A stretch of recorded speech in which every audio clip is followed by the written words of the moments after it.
Всем привет, друзья, с вами Smoove, и сегодня мы будем с вами задавать вопросы профессору. Я отобрал самые интересные из всех, которые вы писали. Хочу сказать, что это было нелегко, у меня было примерно 900 сообщений, то есть как в личные сообщения, в директе в Инстаграме, ВКонтакте, на Ютубе. Очень много всего, я все их прочел, действительно все, и отобрал, если я не ошибаюсь, 27 самых интересных вопросов, на мой взгляд, чтобы и профессора не перегружать, и чтобы было интересно смотреть. Так что звоним по фейстайму и начинаем общаться. Поехали. Здесь у меня звук по какой-то причине не записался, но ничего сверхважного не произошло. Мы обменялись приветствиями. Я ему сказал большое спасибо за то, что он нашел время для того, чтобы пообщаться. Он сказал, что ценит мой подход к делу и что рад возможности ответить на вопросы моих подписчиков. Первый вопрос. Расскажи, пожалуйста, как ты начинал, все с самого начала, эту стандартную историю, которую мы уже слышали много раз, но, видно, мои подписчики хотят послушать ее конкретно от тебя. Yeah, no, it's okay, man. All good. So, I started playing the game really young. My dad put me on the game at 2 years old. My dad wasn't a professional or college player. He just loved the game of basketball. And so I would go around watching his games, and he became my idol. And I really started playing the game just to kind of like do what he did. And then by about, I would say by about third or fourth grade, I knew that I loved the game. My goal was like make the NBA. And then by about fifth or sixth grade, I started working with this ball handling trainer. He was ahead of his time. This is kind of like before people had like basketball skills trainers, you know what I mean? Yeah. So he showed me a lot of the foundational ball handling skills that I'll need. They kind of like planted the foundation for me just in general. He taught me in and out crossover, things like that. And that let me know that I had a gift for emulating moves, because he would demo it, and then I would try it, and I could almost pick it up like quick. Some people learn things at different speeds. So I learned dribbling stuff like really fast, and then I mastered the Allen Iverson crossover, and that was what kind of like put me on the map as somebody with ball handling skills. So people would always call me like the little white kid with handles. And then from there, just a dedicated life to the craft. I really had very little social life. Like I had some friends, but it was all like friends that played basketball with me only. And then all the way up through high school. Just spent a lot of time in the gym working on my game. And then when I was 18, the N1 mixtape tour was going on. And this was like the worldwide street ball tour, like the elite street ball tour. And they came to my home state for a tour game, but they also had tryouts before the game. So I ended up trying out for the tour. I went through this series of elimination all summer, and I ended up winning a contract at 18. And then that's when my pro career started. I still remember the episodes. I was like, I was 13 at the time, and they were airing in Ukraine at the ESPN Classic. So we had this channel for like 2 hours, and for me it was great that they were showing basketball, not anything else. And it was N1 mixtape tour. I was like, this was crazy. Yeah, so. Man, I appreciate that, man. Such good times. Yeah, wow. Such a good time. Второй вопрос. Вот когда ты попал уже в N1, когда был новичком, был ли какой-то обряд посвящения? Чувствовал ли ты себя действительно новичком? There was a lot of rookie hazing. Rookie hazing is like when you give rookies a hard time to see if they're tough enough to stick it out and be part of the team. So there was a lot of that. Like they made me carry bags a lot. I'd have to like run or do push-ups after games or after practices. Basically, whenever the veterans came around, they would ask me to do stuff like that. And for the most part, I was happy to do it because I was just happy to be on the tour. But then after I was on there for a while, I started getting a little flustered at times because I felt like they were just giving me a hard time just to give me a hard time, for no other reason. But all in all, looking back, there was a lot of rookie hazing stuff, but it was done in fun. It was in good taste. Расскажи, пожалуйста, свою историю дружбы с Эскалейдом. So when I first got on the tour in 2003, he was one of the veterans that kind of like took me under his wing. The other guys would kind of like, they'd show me love, but it'd be a lot of like rookie joking around, this, that, and the other. He was the only guy that tried to kind of like empower me and tell me like how I could be better. So I remember one game, after a game in Detroit, I think me and Hot Sauce went at it all night, and he kind of like pulled me aside and he was like, hey man, he was like, when you kind of just, when you just let go and kind of like came out of your shell and went crazy, he's like, that was something special. He said, if you got in the habit of doing that, you know, you can really make a name for yourself in this genre. This could be big for you. He said, but you gotta come out of your shell. You know, you gotta like let your cool down and kind of go at it. And that really stuck with me. I was like, wow, it's interesting. And it was also for me to hear somebody on that level tell me that I could be something big in the genre. So that's how our friendship kind of started. And then as we went along, you know, he was like my mentor, but then also we just became friends, you know, as I got older too. Because I first started as 18. By the time, you know, and when it ended, I was like in my mid-20s. So like we were like, he was like my mentor and closest friend. And then we would hang out a lot, you know, whether that was partying, whether it was talking basketball, whether it was like even in our off time when we weren't on tour, you know, I might hang out in New York, you know, where he's from, like in Queens, New York. You know, I got to know his brother Mark over the years, good friend. Yeah, and you know, and one would tour like 6 to 8 months out of the year. So you spend a lot of time with your teammates that become your family away from family. Kind of same way as like a band or like a rap group or something like that, you know? Какие кроссовки ты используешь сейчас и какие твои любимые за все время? Some of my favorite shoes of all time were probably the are we talking about shoes or just basketball shoes? Basketball shoes. Basketball, I love the And1 Tai Chis, but only the originals. The retros were kind of like made different. The original And1 Tai Chi I actually wore as a senior in high school, and then I played with that on the mixtape tour. And then I actually grew up playing in Jordans. Like now I know that they're retro in their lifestyle, but I actually played in the Jordan 6 Carmines. Those were some of my favorite. And then I like the Jordan 11s, you know, the Concords. Mm-hmm. Nowadays, if I play, it'll be like, I like the Kyrie shoes, to be honest. I can't really get down on some of the other shoes that are very like low top. So I like Kyrie's, they're kind of like mid and they're very light and stable. Ну, вы слышали, какие кроссовки предпочитает профессор, в каких он играл, какие любит больше всего. По себе я скажу, что вы все знаете, что я предпочитаю кроссовки K1 X Anti-Gravity, потому что это мой спонсор и я их действительно люблю. Но я вам еще хочу подсказать место, где можно найти кроссовки, в том числе те, которые называл профессор, по нормальным и демократичным ценам. В магазине Basket Store выбор довольно большой, поэтому обязательно подпишитесь на группу и на рассылку от Лукова, если хотите получать сообщения о новых поставках лично. Ну и самое приятное, для моих подписчиков будет скидка в 500 рублей по промокоду «Я от Smoove». Так что выбирайте все, что вам понравилось, и будет вам такая приятная скидочка. Все ссылки на магазины, на рассылку я оставляю в описании. Хотел бы ты собрать снова стритбольную команду вместе, и какая бы стартовая пятерка была в этой команде?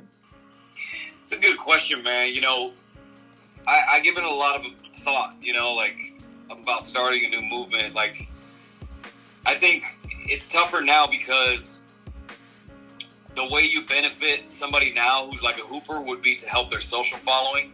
So I think if there was going to be a tour, like back in the day, the incentive was you're gonna sign a deal, you'll get exposure on ESPN, and then you'll get a salary. Like I think nowadays, people would want more followers on social. That would probably be the highest incentive. Obviously, you'd have to come with a check, you know, and gear, and it'd have to be rooted in like clothing or something like that.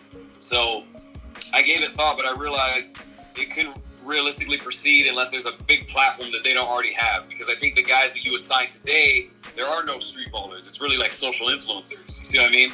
So I would have to sign social influencers, but you have to give them more of an incentive than they already have, right? They're already getting hundreds of thousands of views. So I think it would need to be like a TV show here in the States, like something on Netflix or something on mainstream cable that would help them jump on board, because that would increase their social following. Yeah. And then obviously you talk about investment. I would love to root it in clothing and like Global Hooper, but I think if I do that, I think I'm about a year away. Mm-hmm. So it's something I definitely considered. As far as a starting five, I think it's too hard to say right now, only because it's, you know, it's forever changing, right? Who's going to be the elite talent in a year or two? I really don't know. You know? But I can say, like, from the old regime, I don't think anybody that I would pick up would be anybody that I played with before outside of like maybe Bone Collector. Mm-hmm. So it would have to be influencers mixed with pro ball players. Because I don't think influencers aren't as good as like Ball Up or like And1, right? If you did all influencers, that's a lower level of basketball. So you'd have to mix it with top level pros who are not in the NBA, half of them, and then half of them are social influencers for the marketing. These social influencers, like a lot of them that I see, like they're pretty good, right? But they're not as good as like guys I play with on the N1 Mixtape Tour or Ball Up. Because the guys on N1 Mixtape Tour or Ball Up are like just under the NBA skill level, right? Like me, when I first got on N1, I was the worst. Skill level, I was probably the lowest, you know what I mean? Like, I was happy to be there. I was very young, very limited experience. It was a very special group.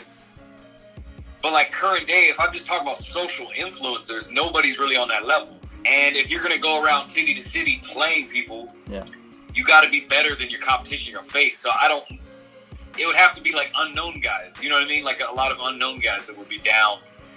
I could certainly say, like, some of the dunkers that I would choose, you know, like Guy Dupuis, Chris Staples, you know, I think those guys would be great because they can like fill the lanes and run, and they can play at a decent level. Какая страна из твоих мировых туров запомнилась тебе лучше всего, больше всего и почему? Wow, there was a lot of great countries. I think the greatest fan support that we had was actually in Japan. I think fan wise, so if I'm just talking about fan hype and fan support, the title would have to go to Japan. If I think about the best b-ball energy, I would say New York, just here in the United States. If I was talking about the best like visit, country wise, it's tough. I would have to say it's a toss up between like Australia, Brazil, or the Caribbean islands. It would be hard for me to pick one. Yeah. Переходя от темы стритбола к профессиональному баскетболу. Один из самых популярных вопросов. Почему ты не в НБА? It's a fair question. You know, it's probably the number one question I get asked on my social media too. And honestly, I should make a video about it, explaining in more detail. But to be honest, if it boils all the way down, when I started playing pro at 18, I wasn't training the right way if I was going to try to make the NBA. My whole mind focus wasn't focused on progressing as a conventional basketball player. At 18, I achieved my dream and I became a professional street ball player. That was actually more my dream than regular ball. Then, about 3 years in, when I was 21, I had talked to my coaches and a lot of my teammates, and they were like, hey, you know what? You could actually make the NBA. Like, you have good enough skills to do that. But they didn't tell me how to do it. That was the only thing. I didn't have mentorship. Like, they would tell me, like, I had potential. They didn't tell me, like the routes. Like, well, do I need to live in a certain place? Should I be training with certain people? Can I get a shot working out with some current pros? So, at 21, I tried to do it myself. I tried to play in some minor leagues in the IBL. And then eventually I worked my way up into the CBA, which was the old D League. You know, the G League now is like the developmental league. That was what the CBA was. So that was the highest that I got. But I really had no guidance, you know. It was politics. Street ball was looked at as bad back then. Street ball was looked at as like kind of a clown show. Like you play a separate genre. It's not real basketball. And that's because of some of the moves on And1 that were legal. So people put the whole genre in a separate category. Like even Skip, he had to straighten up his game to make the NBA because it was bad. Looked at as bad. Mm-hmm. So I just really had no shot. You know, I couldn't really even get any playing time at that level. Even when I did good and I did get time, they would send me right back down when the next point guard came in. So it just wasn't meant for me. I feel like it wasn't my calling in life, and I think that it's hard for people to understand that nowadays because a lot of what I do has a lot of respect. Like tons of NBA players follow me on social. I have friends who are assistant coaches, and now that I'm older, it has a whole different viewpoint. So I guess a few layers, but I think ultimately I didn't train the way I was supposed to when I was younger. С кем из звезд NBA тебе доводилось играть? Most memorable for me was Allen Iverson. That was my idol growing up. So I got to do a Chinese tour with him where we actually played on the same team for 3 games, which was really cool. And then I played with Skip Tamalu, who was the first player on the N1 mixtape tour and kind of like birthed the whole thing. I played with T-Mac, Tracy McGrady, Gilbert Arenas. Who else? I played against a lot of like guys who weren't as well known. Like I played with Ricky Davis back in the day. I played with Daryl Armstrong. I've done workouts with the Holiday brothers, Drew and Justin Holiday. There were a lot of NBA guys I could name that nobody would know that I played with back in the N1 mixtape tour, but those are probably the most prominent. Yeah. 3 лучших дриблера NBA, на твое мнение? Oh, top 3. I don't think you can make the list without Kyrie Irving. Man, you know, it's really tough to say 3. I would say Kyrie Irving. I would say Jamal Crawford. Yeah. Only because, like, what he's able to do with the basketball, right? He doesn't get as much playing time as other guys. He might not even be, because he's kind of like in between a 1 and a 2, because he's very versatile. And then number 3 could go to like 5 different people. You know, I could say Steph Curry. I could say Kemba Walker. I could say CP3, Damian Lillard. I think the number 3 spot's kind of a toss-up. You know what I mean? Как ты думаешь, достоин ли Деррик Роуз попадания на матч звезд в этом году? Absolutely. Absolutely. I think that it was really inspiring to see him sort of get over a hump. I think physically and mentally, you know, and I hope he stays healthy. But I think it looked to me that, like, he finally had a long enough stretch where he was healthy, where he could, like, progress, and then also learn to play below the rim, you know? Not that he doesn't still dunk every once in a while, but the problem, I think, with him was that he got those injuries really quick while he was still young, and then it's really hard to change your game, right? Because you're used to having the advantage by just jumping so high, like you can hit a jumper, or attacking the rim so hard you can just jump over everybody. But now, you got to play like a guy who doesn't have a major explosion, and that's hard, right? So I think he made that transition. Like, his mid-range game looked really good, because the night after he actually scored, was it 50-some points he scored this year? 50, yeah. I went to the game. Yeah, I went to the very next game. It was here in LA versus the Clippers, and I think he scored like 25 points. He looked really good, but what I noticed was he was hitting a lot of mid-range stuff that he never even looked for before. Usually it was like a 3 or we attacked the rim fully. Yeah. And so I think he got comfortable with that below-the-rim style game. Когда пропадает мотивация там, из-за травм, из-за ежедневной рутины, что заставляет двигаться дальше? I think a number of things. Number 1, I have so much fun just playing the game. Like, even the process with the social media now, right? Yeah. Like, being an influencer to me is so fun. Just going out and trying to be creative, pull moves off, entertain people. To me, I love it. It's like my passion. But then secondly, also, I think as I get older, you know, like, I feel like this is my purpose in life. I feel like this is what God actually wants me to do. Mm-hmm. And then I really like the fact that I can impact a lot of people, and people are inspired by my play or my videos or whatever it is. I think ultimately, like, it's my calling. So that's kind of like what gets me up in the morning, aside from it just being my passion. Один из моих любимых вопросов. Почему профессор в свои 30 с лишним выглядит на 20? I say God was graceful on me in the aging category, and I always try to shave, so it keeps me looking younger. You know what? I don't want to interrupt you. I'm sorry, but you know what I should capitalize on, especially for the youth that are watching. I never smoked. I never did drugs. I used to drink before I became Christian. But I think that actually helped me a lot too, because a lot of my teammates that drank and smoked, they kind of like faded out quicker, because that stuff doesn't help. You know what I mean? So to the youth, I would say staying alcohol and drug free goes a long way. I agree, man. I never smoked in my life too, so. Oh, good, man. That's good stuff. О, друзья, я решил сделать перерыв и разбить это видео на 2 части, потому что общались мы действительно больше часа, и я не хочу, чтобы видео получилось затянутым. Так что давайте вы мне поможете, соберем где-то 5000 лайков, скажем так. Это будет довольно хороший результат для моего канала, и я сразу же сажусь делать 2 часть. Там не менее интересные вопросы, так что вам действительно будет интересно. Спасибо за то, что посмотрели. Надеюсь, вам было приятно читать ваши вопросы, точнее слышать ваши вопросы в этом видео. Мне было приятно их задавать. Спасибо вам большое, подписывайтесь, колокольчики, лайки, комментарии. До встречи!